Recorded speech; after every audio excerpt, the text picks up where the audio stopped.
Antes pais negligentes, narcisistas, violentos. E hoje avós fofos e permissivos. E agora, pai e mãe, como lidar com essa nova realidade? Eu sou Tatiana, psicóloga clínica, e trago esse tema hoje para vocês. Deixando claro aqui que o que a gente está falando é sobre relações tóxicas, abusivas e de excesso de violência de pais com seus filhos. Primeiro é importante reconhecer como anda a relação entre vocês, hoje.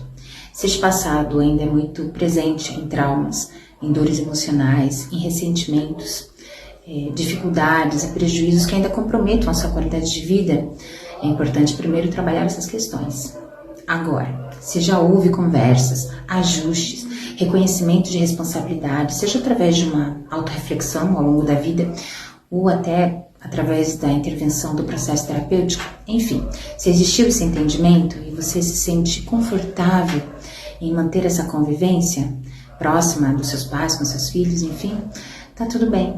As feridas emocionais do passado podem existir, elas são reais, mas se elas já não comprometem a sua qualidade de vida, as suas relações, se você pôde ressignificar essa vivência, siga adiante. Mas existe aqui uma outra situação. E antes de mais nada, eu quero deixar claro aqui que essa dor e sentimentos devem ser validados, primeiramente por você. Esperar que haja reconhecimento de quem praticou o ato de violência é sofrer de novo. E se existe hoje a consciência dos erros cometidos no passado, a sensação de arrependimento e culpa, não espere que te peçam perdão, por exemplo. Essas atitudes não são sobre você. Para gerações passadas, se já é difícil falar sobre seus sentimentos, dizer eu te amo, pedir desculpas, o perdão é algo que pode não acontecer, gerando ainda mais ansiedade e frustração à vítima desses traumas.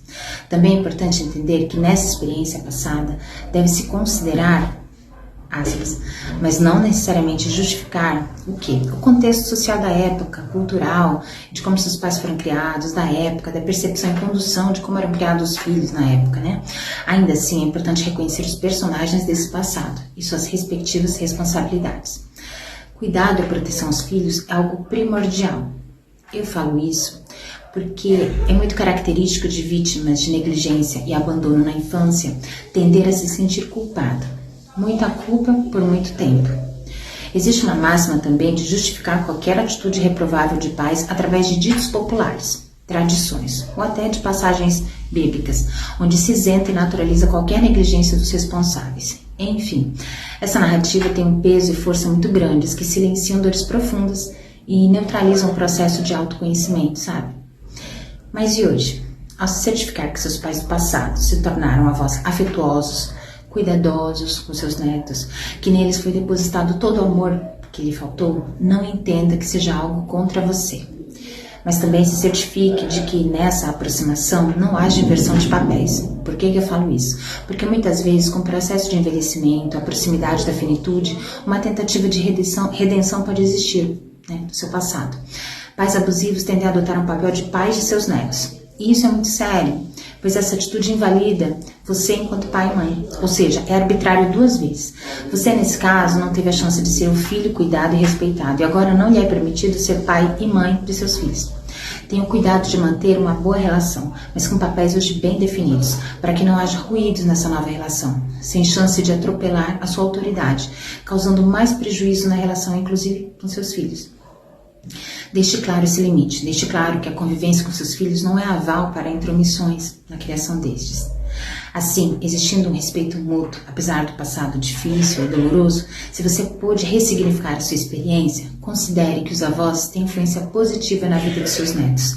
O afeto e cuidado, a atenção, a segurança desse colo com açúcar pode sim ser muito bem-vindo no desenvolvimento emocional da criança. A figura de vó ou avô, repleta de disponibilidade, fortalece a autoestima da criança e confiança também.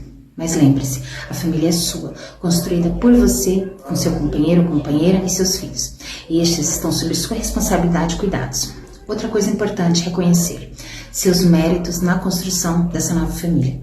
Pessoas vítimas de negligência, de violência psicológica por pais tóxicos, têm grande dificuldade de se sentir pessoas capazes e merecedoras de sucesso ou de receber elogios. Acredite mais em você e em seu potencial. Dessas crianças que carregam essas dores emocionais do passado, existem as que se tornaram pais dedicados, afetuosos e responsáveis, encerrando de certa forma esse ciclo. Mas também o outro tipo existe, das que reproduzem esse comportamento da violência recebida, naturalizando abusos e seguindo como pais ainda mais agressivos, se tornando pessoas agressivas, violentas, descontando nos filhos toda essa dor e ressentimento. Gente, como eu falei antes, pais acertam, erram, tentando acertar. São pessoas, muitas das vezes também já foram vítimas de violência, sem falar no peso da época, como eu falei, em que viveram. No passado, não muito distante, sequer a gente falava em saúde mental dos pais, imagina dos filhos. De como é importante uma relação baseada de afeto, respeito, cuidado, como a gente sabe hoje, como isso repercute na vida do filho. Enfim, essas pessoas muitas vezes não podem ter ideia do tamanho do prejuízo que causaram a seus filhos e que ainda causam esses traumas emocionais. Eles não tinham ideia de como esse papel de pai influencia e impacta, inclusive, a vida de seus netos hoje. Mães e pais depressivos geram prejuízos e comprometem a relação com seus filhos. Ainda sobre o quanto esses traumas repercutem, pais e mães que trazem a queixa de dificuldade em manter relações, em se isolar no trabalho, ou se isolar da família, de se sobrecarregar, ou com uma baixa autoestima muito considerável, acabam revelando através de atitudes de autossabotagem ou de pensamentos disfuncionais o quanto essa dor dessa vivência na infância ainda é presente, do quanto esse sentimento é vivo, como um fantasma, sempre prestes a sair do armário, a qualquer momento, que a gente chama de gatilho. Desses momentos, especificamente falando do ápice de estresse, ansiedade ou depressão que esse gatilho traz, tem uma frase que uma mãe trouxe que resume bem esse impacto do trauma transgeracional, que atravessa pais, filhos e netos.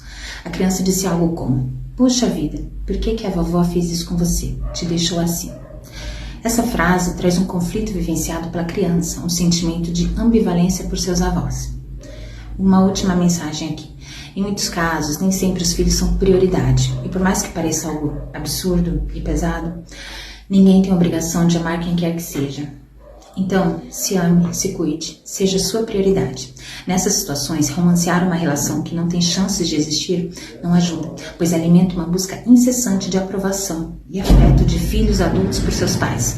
Lembre-se, você tem autonomia da escolha e se essa aproximação ainda te machuca, te causa danos, o distanciamento pode ser uma escolha sensata. Você não estará cortando relações, mas se libertando de pesos que não te pertencem e te fazem bem, de lembranças que não agregam em sua vida. Hoje você decide quem deve fazer parte do seu círculo de amizades, frequentar sua casa, conviver com seus filhos. Mas lembre-se, não espere que essas atitudes possam mudar a cabeça de alguém, de seus pais. Não espere ou crie expectativas de reflexões, de despertar ou de autorresponsabilidade, ou ainda do quanto essa paternidade lhe feriu. A vida é feita de escolhas, e nosso poder e livre-arbítrio se limita na nossa própria existência. Não nos compete decidir pelo outro, ou querer que o outro tenha um entendimento que acreditamos ser o mais justo possível, que sinta por nós o que acreditamos ser o natural. Gaste energia na sua caminhada, no seu presente, na construção da sua vida, de sua história, ao lado de quem você ama e de quem realmente faz sentido ter por perto. Este sim é seu papel. Os pais muitas vezes são referência do que ser e do que não ser. E se você sentir que precisa de suporte nesse processo, procure ajuda profissional. A psicologia está aí para isso. Um olhar livre de julgamentos, uma postura acolhedora, uma escuta responsável, apurada, além da técnica ou estudos envolvidos. Se você conhece algum parente que vive essa realidade, compartilhe esse vídeo com ele, ok? E fico por aqui. Até a próxima. Tchau!